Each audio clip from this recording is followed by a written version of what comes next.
Support for today's Heat Treat Radio episode is provided by the Heat Treat Buyer's Guide.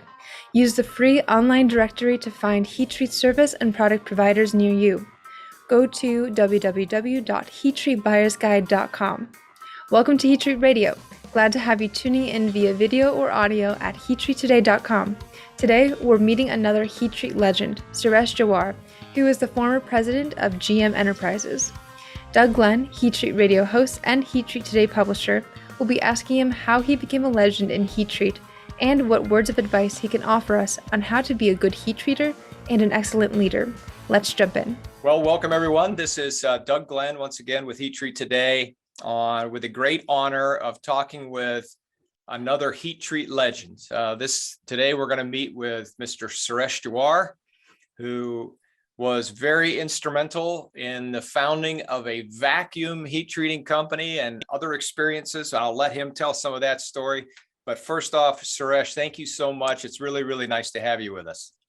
Thank you. You are welcome. I want to have you spend a little bit of time just telling people about some of your work background. Like, where did you start? How'd you get in this industry? And, just briefly where you went, what you ended up doing. So I came to the United States in 1962 and attended Marquette University in Milwaukee. Okay.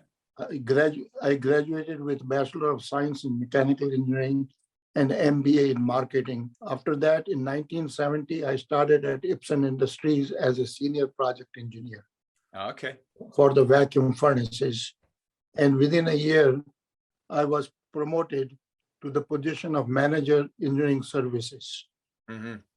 And soon after that, I was promoted to the Director of Heavy Equipment Division, handling large and complex projects. Mr. Wesley Cable, who was a Senior Vice President of Ipsen Industries, inspired me and was very helpful in my career growth. He appreciated that I was hardworking and talented in performing well to challenges and did all that was possible for meeting difficult deadlines. When my car had a problem, he even loaned me his Cadillac to go back and forth to the work. Mm-hmm. So that's about briefly how I got into the vacuum furnace. Gotcha. Business. So that was with Ipsen, and so you started with Ipsen in roughly what year did you start with Ipsen? I know you said 1970, and I left them in 1982. Okay. And where was Ipsen at that time? Were they? Rockford, Illinois, and they are still Rockford. there. Okay, good. So where after Ipsen? Where did you go? Well, I was very happy, and we had almost 400 people in Rockford. Okay. And there were about 300 in Germany. And I was doing good. There were 2 vice presidents and a president.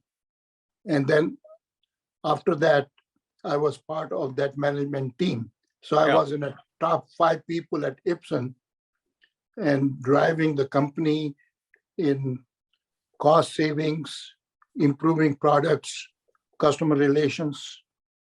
And I was very happy. Yeah. But I was contacted by ABAR, recruited by ABAR. Okay. And I was not interested, but I thought, let's go and see. Yeah. So I had close to 5 interviews with them, up to the chairman of King Fifth Wheel, and they offered me the job. I always wanted a position where I could run the entire operation. Yeah. Ipsen was also considering that kind of a growth for me, but they said it'll take 3 to 5 years, and I was not patient enough. So when ABAR position came, plus it doubled my compensation. There you go. Yeah. So I took that challenge and I went to A-Bar. My boss, John Henry, when he stepped into my office, I said, John, you guys screwed me. Yeah. He said, what do you mean? I said, I came from a nice company and you have such a bad company here. But I'm very excited now because any idiot can improve upon this thing. I'm sure you made him feel real good about that. And I was asked by John Henry, then the president of A-Bar, to write a justification. And I was in Monterey in LA, California, attending a management seminar, how to be effective manager. And they don't let you get any phone calls, etc. But there was emergency. John Henry was calling. He said, I met with Ipsen people. Can you write why it makes a sense for Ipsen and A-Bar together? So in the night, I had a nice room with a fireplace. I opened a wine bottle and I wrote 30 pages in all caps, handwritten. And next morning, I overnighted that to John Henry, and that's where this started. Yeah. So during merger, John Henry was a Harvard MBA, and he was not happy where he was, so he was looking for jobs. I know he had resumes out, but he couldn't find one. And when this situation came, and I was supposed to take over, when this opportunity came, then I was the odd man. Okay. You wrote the justification, and then you got booted. Yeah. So for a year and a half, I did a few projects. I worked with Guler in Germany. Okay. He was a flaky guy. Then I went with Sauder in Houston. Yeah, Sauder. Every weekend I used to fly back and forth. I had an apartment. And at Sauder, in less than a year, we sold 3 vacuum furnaces. Uh-huh. But I was not happy. They were doing $5 million and losing $1 million. Yeah. So it did not fit my objective. And then a customer here, Continental Heat Treat, their president put me in contact with Keith Greer. Keith Greer. Yep. We know Keith. Yep. So that's how, we met together. And in the beginning, I wanted $110,000 a year. They offered me $55,000. Okay, only 50%. Yeah. So initially I said no, I went away. Yeah. But later when things did not go well at Sauder, or I didn't like the company, I said, and Veena pushed me, I said, take it. So I came down, joined them, and they say, how much? I said, your number. Okay. And so we put together and then we drove GM and was a break-even company. Okay. So I want to interject because I just want to get a few names for people straight, because you and I know who these people are, but others might. You mentioned, first off, we mentioned Keith Greer. Was Keith at that time? He was one of the owners of GM. GM existed at that time. Yes. Yeah. And he had a partner, Mac McGuire. Okay, so that's the G and the M of GM Enterprises. That's correct. Right. Okay, and then you mentioned Veena, which you and I know who that is, you especially, but we got to mention that's your wife. So as you said, Veena was pushing you to go ahead and take the job. So just wanted to make that clear. So okay, that's so go ahead. So you decided to take the position at GM, so to speak. Yeah, as a partner with a 15% interest. Okay. And then later I bought McGuire out within a year. Okay. And then he was out, and then Keith and I were the partners. Right. What And- year was that? What year was that, Suresh? Do you remember? 1987. So 1987, you entered in and basically started taking ownership or took ownership portion of ownership with Yeah. with GM. 87. Okay, very good. Yeah. And, Keith was a nice guy, good friend, and very good with customers. And he was a good service tech. Yeah. So I helped in developing the product line. But Keith wanted orders and, we could not make money. Uh-huh. So we were kind of a break-even company. So I was tired. And so I went to Keith. I said, either you buy me out. He says, no. He says, I have a first right. You buy me out. Yeah. So we thought, and he wanted too much money, which I could not afford. Mm-hmm. So for 6 months, I dragged my feet and I was losing interest. Then I went back and I said, okay, I accept. Uh-huh. So in 2005, I took the total ownership Got it. and changed the name from Suresh Jhawar Industries to Jhawar Industries, doing business as GM. Okay. I was going to say I had not heard that. Hadn't heard that official business name. So Yeah. Gotcha. Very cool. Very cool. So- Well, that's enough to let us know at least where you are. So people know right off that Suresh is basically the owner, was the owner, because recently, and we'll talk about that in a little bit. GM Enterprises is no longer owned by Suresh, actually owned now by Nitrex. But let's do this. I want to move on to the next question. Okay.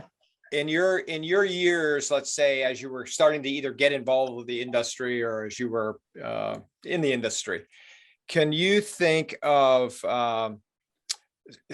one or more people, maybe just one, at least one person, but maybe two people that had a significant impact on you, that maybe encouraged you in the industry? Yeah, one was Wesley Cable, Mm-hmm. who was the senior vice president and the president of Ipsen, Les Sennett.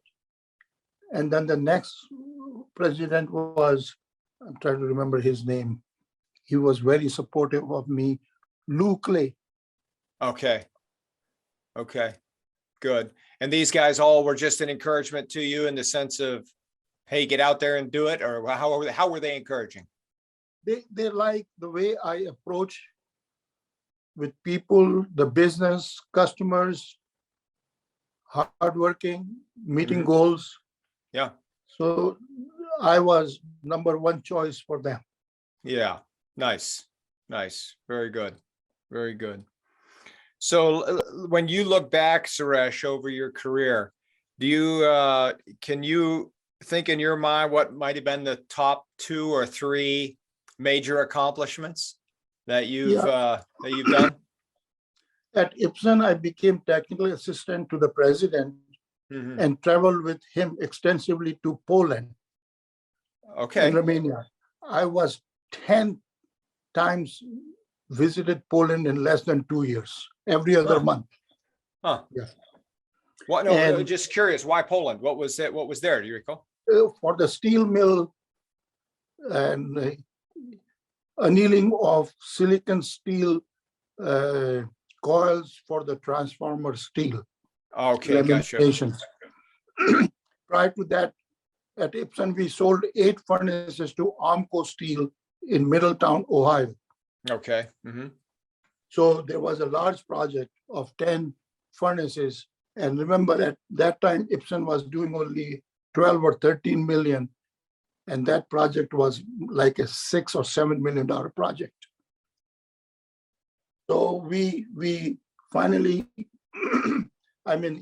president and vice president were handling the commercial aspect. But before that, you have to convince the technical people that you have a right product and right solution. And that was my task. And then Ipsen was successful in booking the order for 10 large car bottom furnaces. They were 84-inch wide by 45 inches high. by 32 feet long. And furnaces were made in 4 sections, bolted. And at the same time, Ipsen was also working on the license agreement with Elterma, which later became Seco Warwick. So I was assisting the president and the vice president on the technical side of this license agreement. And that was also signed. Yeah. I also brought Westman Engineering from India, Calcutta, as a sales agent for Ipsen. Okay. And later, after I left, it became joint venture. And eventually Ipsen now established a manufacturing base in India, wholly owned by Ipsen. So it was started with me by bringing Westman Engineering into the position. Okay, interesting. Under my leadership, with a period of 3 years, ABAR grew to 29 million and had a very, very good profit. Yeah. And that's where ABAR Ipsen came to a merger. Yeah. Yeah. That's interesting. So, I mean, to me, there's a couple of good things there. I mean, one, you were involved with one of the major accomplishments is that merger between ABAR and Ipsen, which is great. But you know, you should mention the success you've had with GM as well. I mean, GM Enterprises, that's got to be one of your top. Yeah. One of your so top. In 87, I joined GM as a minority partner. At that time, GM Enterprises was doing around 1.8 million annually and was break-even company. Yeah. In 2005, I acquired total ownership of GM and brought in Suresh Jhawar as director of supply chain and to manage the operation while I was concentrating on developing customer base and innovating state-of-the-art vacuum furnaces with superior hot zone designs and construction. Yeah. By 2018, GM became a leading supplier to GE all over the world, from Singapore to Japan and to Brazil. Yeah. Pratt Whitney, Rolls-Royce, Bodycoat France, Precision Cast Parts, PCC, US Air Force, and DLA, to name a few. Yeah. I was also instrumental in developing the MIM furnace. Okay, the MIM, And proud to say that I developed a strong relationship with the founder and the chairman of Indo-MIM. Okay. And at that time, they had only 5 people in their group. Today, they have over 3,500 people. What was the name of the company again, Suresh? Indo-MIM. Indo-MIM? Yeah. INDO. Yeah, Indo-MIM. Okay, gotcha. Call it Indo-MIM USA. Okay, gotcha. And then about 5 years back, they established a US division because it came that customers in USA wanted US made things. So they took the space from Kelly Air Force Base in San Antonio. I don't remember how many square feet it was, 40,000 square feet building, and ordered 2 furnaces for their US plant. And by then we already put 13 furnaces in India. And I think last year, GM got order for 3 more furnaces. And before I left, when I was working as a consultant, sold 2 furnaces and then wrote a multi-year contract. On that basis, they bought 3 more. So they have well over 20 furnaces in India and about 5 furnaces in USA. And these are good size. They are 36 by 30 by 84-inch long. Yeah, I believe in MIM industry, these are the biggest furnaces. And now Indo-MIM is the world's largest supplier. Before, PCC in I try to remember their MIM company in Denver, Colorado. That's the company with whom Indomim signed a license agreement, joint venture, and then they separated. When we return, Suresh will talk about his time at GM and how work and personal life relate to one another. But first, let me take 1 minute to offer you advice from our sponsor, the Heat Treat Buyer's Guide. Use this guide to find amazing North American heat treat providers of services, equipment, and related products. The super simple search tool allows you to browse by category or just search by a product or company name. HeatTreatBuyersGuide.com helps to streamline your purchases and expenses so you can maintain excellent results in your heat treat shop. Go to www.HeatTreatBuyersGuide.com to start searching today. Again, that's www.HeatTreatBuyersGuide.com. Now back to the episode. So I want to talk about GM just a little bit. I want you to speculate a little bit. So I mean, GM Enterprises had, obviously one of your great accomplishments, if you ask me. What do you think it was that made GM as successful as it was? I mean, if you were to look back on it now, what do you think were the keys to making it so successful? So, during my career, I learned that in order to have a satisfied customer base, it is very important to have a talented, dedicated, and happy staff. Yeah. What I believe is it's a happy employee, happy customer, happy bottom line. Yeah. Happy bottom line. There you go. Yeah. So in any business, it's very important to listen to customers' requirements rather than just throw what you have in your basket and offer innovative solutions. I mean, listen, very important. It's very important that customers feel that they were a critical part of the solution. The other very important aspect of business is aftermarket customer service, and GM developed a high level of customer support on timely basis.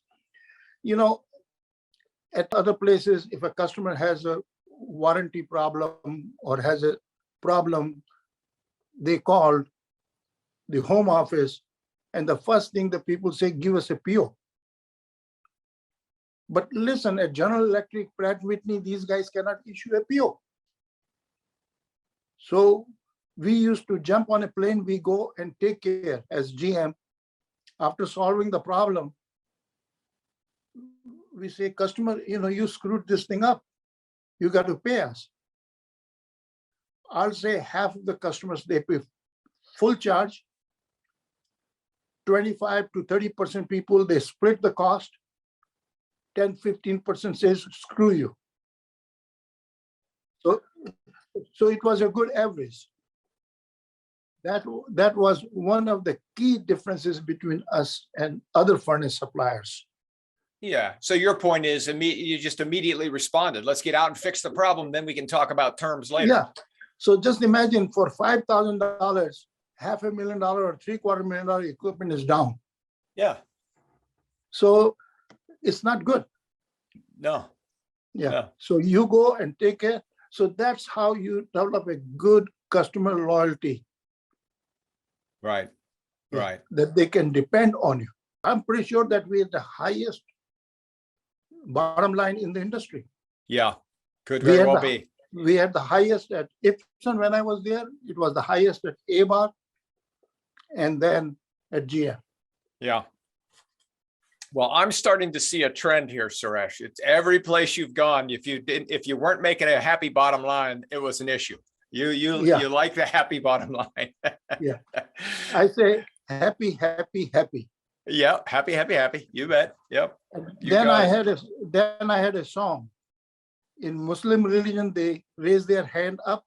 Yeah. They say, Allahu Akbar, Allahu Akbar. And I used to say, buy GM, buy GM, buy GM. That sounds good to me. That's a good mantra right there. Good mantra. Yeah. All right. So let me ask you, looking back on your career, which is how many years would you say you've been in the industry? Over 50. Over 50. All right. So looking back on your 50 years, let's Yeah. say, given your experience, what's the top one or two lessons that you've learned? Yeah, I guess that's the main question. What are the top, what do you wish you would have known when you first started that you know now? Well, what I know now, that's what we practice, respecting employees and Yeah. rewarding them for their contribution is the fundamental recipe for success. Yeah. We always treated our employees as a family member and gave them due respect for their contribution. Yeah. With right and dedicated employees, it's very easy to provide quality and timely support to its customers. Yeah. Customers felt very comfortable when they called, even after 10 years, that they were talking to the same highly knowledgeable staff. In business, continuity is very important. And customers said that when they call our competition, every 2 or 3 years, they're talking to new people. Somebody new. So that was very important. Yeah. Yeah. So maintaining good people basically is the point here, right? For consistency, it certainly helps with efficiency internally, but on the customer facing thing, it's very good because your people are very consistent. comfortable, very comfortable. Yeah. I used to go late in the morning, 10 o'clock or so to work. Yeah. Then I stayed till 6 or 7. Many days, the guy in parts, which is Steve, was still working. Still working at 6 or 7. Yeah. And you didn't have to ask them. Right. Right. Well, if they find a good work environment, they're happy to stay and they're happy to work, which is good. All right. So let me ask you this question. Were there any disciplines in your life, things that you did? Again, this doesn't have to be work related so much, although it probably has a positive impact on your work. Were there any disciplines in your life that you developed that were very helpful to you, or that were helpful to you in advancing your career, your life, your happiness? See, one was to meet deadlines. Since I was moving so fast in the organization from one position to another, a lot of people developed jealousy. So we used to have a production control meeting. I was given the task by the president to design and manufacture tube and shell heat exchanger. Yeah. And you could buy them outside, but he was bent on making in-house. So I was given the project. And like today being, say, Wednesday, at 8 o'clock, we are having a production control meeting. And I did not do anything, and all the drawings were due tomorrow, Thursday. So in production control meeting, people laughed at me because they were looking at throwing darts at me. In a way, they were saying in a calm voice, son of a bitch, he puts pressure on us, but he doesn't do his own job. Yeah. Do you know, I never went home. And next day, I was supposed to go on a trip. I had a 10 o'clock flight from O'Hare. I worked through the night. At 7:30, when the engineering clerk came, I gave him all the drawings, bill of material,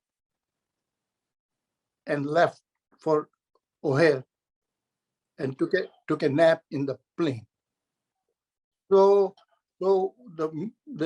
what I'm trying to convey, meeting deadlines and commitment, to me, always number one. Yeah. Good. No excuses. Yeah. Get it done. Get it done when you say you're going to get it done. Yeah. That's good. And that helps you to expect from other people, when they see you that you do that, they follow. Yeah. Yeah. Right. Right. They know you've got a platform to stand on when you're talking to them about doing the same thing. Then that's good. Correct. So you just talked about a very interesting situation where you worked through the night to get something done. So this kind of sets up for the next question, and that is, how did you, Suresh Jhawar, how did you handle the work-life balance? Or was or was there no work-life balance? Was it all work? You know, it was difficult when I was at AWAR because I took a big responsibility. Yeah. And I was traveling internationally quite often. So I missed a lot of family functions of children in their school. And then finally, when Andy was getting an award at his high school, I was coming from Europe, either Poland or someplace, and the plane comes to Chicago and I have to change. And the flight was late. So I missed my connection. Yeah. So now it became difficult how to get to Philadelphia to attend that award ceremony for my son. Yeah. Yeah. So I called Veena. I said, you guys go ahead. And I don't know whether I'll make it or not. I went from one airlines to another airlines, and it was snowing. I got in a plane.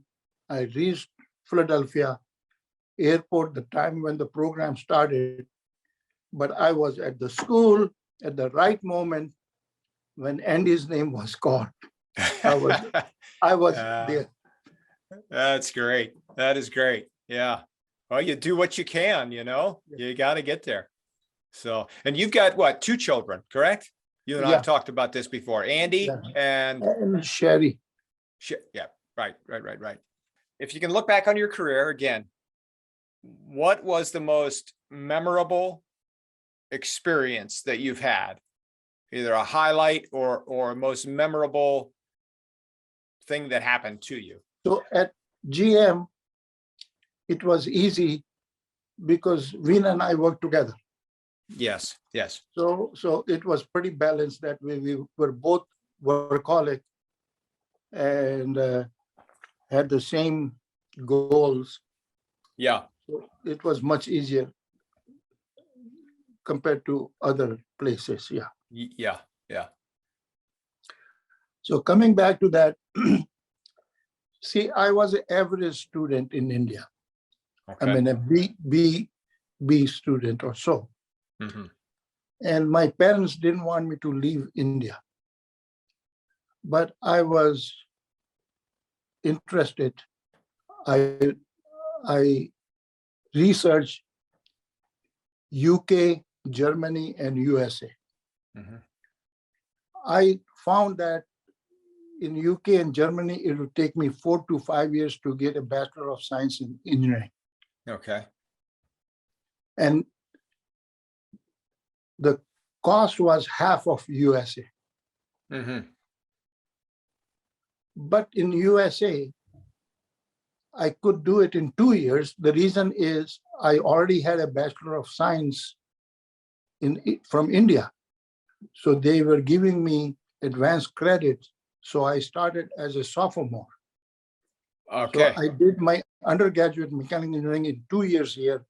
So 2-year cost was the same as 4 or 5 years in UK and USA.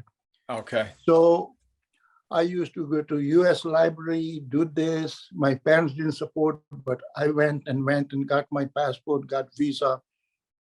And I was determined.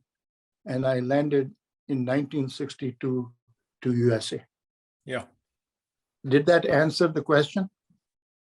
Yes, I think so. What was the highlight most memorable? Yep. That is the most memorable highlight. Yeah. Yeah. Coming to the USA. That's good. And achieving it, even though your parents weren't necessarily fully on board. That's good. And the other thing is highlighting is before marriage, when Veena and I met many times, Veena had rejected more like over 20 people. Okay. And even she told me no. But she said, you have to tell it to my father because I cannot say that I'm rejecting you Yeah. because they are tired of me. Okay. So when she saw, she was surprised when I said, okay, I will tell. Yeah. And when the other boys, they would not leave her. So that brought us together. And then in front of my father, I was very shy guy. Uh-huh. Don't speak much. Yes, sir. Yes, sir. Yes, sir. In front of your father or in front of her father? My father. Your father. Okay. Yeah. And she thought after marriage, what kind of a guy he is. So timid. Yeah. Yeah. Anyway, then when we got in a plane, first I ordered 2 scotch. And she saw me entirely different. There you go. All of a sudden you had loose lips, as they say. So that was another highlight. That's great. That's great. All right. So last question for you, Suresh. I appreciate it. Mhm. If you were to give some of the young people in the industry a little advice, Yeah. what would you give them? And I can say this as a fellow old timer in the industry, what would you say to them? One is, the most important thing is treat your employees like you'll treat yourself. Mm-hmm. Yeah. And when I worked at GM or any other places, I didn't work as being the boss or on a high platform. Yeah. I worked shoulder to shoulder to them. Yeah. And they didn't find any difference. So that gained their trust. Yeah. So I trusted them, they trusted. So that is very important. A business cannot succeed unless you have people, right people, and dedicated. Yeah. Well, Suresh, thank you very much. I appreciate appreciate the time that you spent with us. I know a lot of the young people. I know personally, you're one of the guys. I'm not quite as old as you, but you're one of the guys who is always very positive and encouraging to me. Even though you insulted me a lot in the that was in a friendly manner. Friendly manner. Oh, sure. Now you say that. I mean, no. I don't stop anybody on the street and insult them. Yeah, you know, just anybody. You'll pick out only the best. Only two friends. That's right. No. Yeah. On a more serious note, I have appreciated your encouragement over the years. You're a good friend and a person who's always been encouraging. So I appreciate that. And thanks for your time today. We hope you enjoyed listening to today's episode with Suresh Jhawar.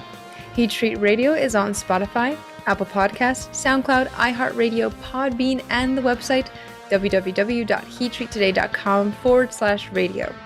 If you'd like to get in contact with Suresh, reach out to me and I can put you in touch. My email is bethany@heattreattoday.com.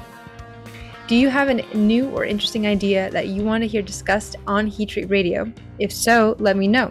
Also, if you'd like to sponsor a future episode, let me know at bethany@heattreattoday.com. By the way, Heat Treat Today publishes 8 print magazines for the North American heat treat industry each year. In each magazine, you can learn more about heat treating through technical content and expert insight columns. Stay up to date on news and industry trends across automotive, medical, and energy heat treat, and sign up to receive these free editions this fall and winter. Heat Treat Radio would like to thank the Heat Treat Buyer's Guide for sponsoring this episode. Heat Treat Buyer's Guide can be found at www.heattreatbuyersguide.com. This and every other episode of Heat Treat Radio is the sole property of Heat Treat Today and may not be reproduced in part or in whole without advance written permission from Heat Treat Today. And I'm Bethany Leone. Thank you for listening.